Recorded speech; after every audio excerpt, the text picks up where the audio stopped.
Magandang araw sa inyong lahat. Ako nga pala si Christine Maypardo. Narito ako upang italumpati ang isyong pagtutulungan sa panahon ng unos at kalamidad. Sa panahong ito, ang pagtutulungan ay isang mahalagang katangian na nagpapakita ng tunay na pagkakaisa at pagmamalasakit sa kapwa. Maaari din itong maging daan sa pagkakaisa ng bawat mamamayan. Isa itong mabuting gawain na dapat tularan ng bawat isang Pilipino, kung sino at saan man sa mundo.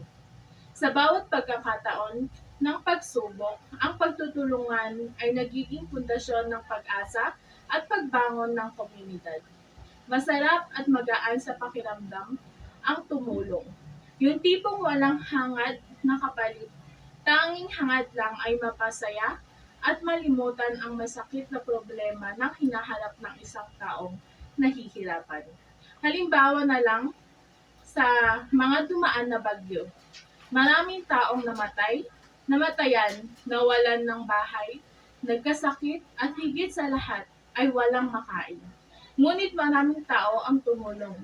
Nagbigay ng mga ayuda, gamot, damit at mga gamit.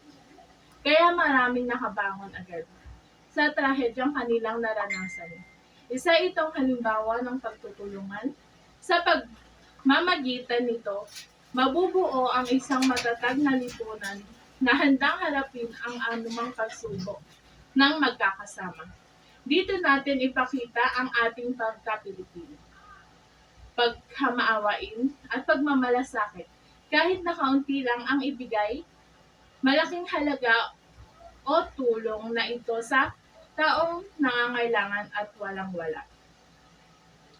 Ang diwa ng pagbayanihan ay nagiging mas makabuluhan sa panahon ng kalamidad, kung saan ang bawat isa ay nag-aambag-ambag ng kanilang lakas at kakayahan para sa ikabubuti ng lahat.